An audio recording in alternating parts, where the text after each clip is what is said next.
Nu er jeg faktisk... Er de færdige nu, ikke? De er færdige, ikke? Nu er vi faktisk lidt lige så naturlige, som hende der dronning Margrethe den anden. Vi har også samme ansigt og sådan noget, ikke? Du mangler bare en smøg i kæften, ikke også? Så er lige så fedt. Hold din kæft, mand. Hun Nej. er sgu da totalt nice, ikke? Og så sørger hun for, at Dennis han kommer gratis i børnehave og alt muligt. Hun er bare en kransekage, ikke også? Hun ser ikke en skid for Dennis, vel? Det er kun ham, der får, ikke? Du er også bare misundelig, ikke? Fordi Nej. alle dine børn, de bor i en container. Jeg er faktisk ingen børn, vel? Dem solgte jeg for en 20 år, ikke også?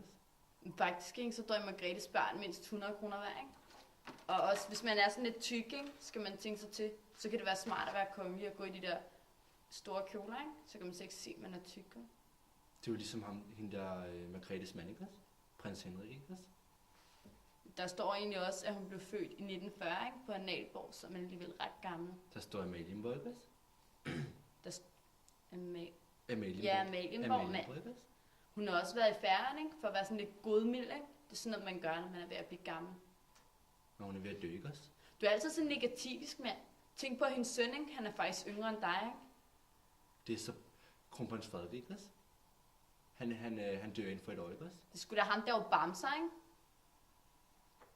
Ja, ham der var bamser, ikke? Det har faktisk slet ikke noget at gøre med det her, måske. Det er fordi, at det er sådan en udlandsk kvinde, ikke også? Han har solgt ind på sådan en brudside, ikke også? For en 10'er, ikke også? Hun er sgu da prinsesse, mand. Han har jo nok ikke solgt hende, vel? Jo. Der er faktisk ikke noget galt i, vel? Men skal man tænke sig til at være sådan... Vinnie, jeg siger lige noget, ikke? Der er ikke noget galt i at være sådan en købebrud på sådan en side, vel? For en 10'er. Det er fordi, hun er en dværg, ikke også? Hold nu kæft med dit væve, ikke? Men faktisk, ikke? Så var det alt for Vinnie og Karinas postkassebrev, ikke? Det er sådan noget, man siger, når man siger farvel, ikke? Hele tiden, ikke også? Så skal du vinke, ikke også, Vinnie? Det var alt herfra, ikke? Klogskabskasse. Hele tiden.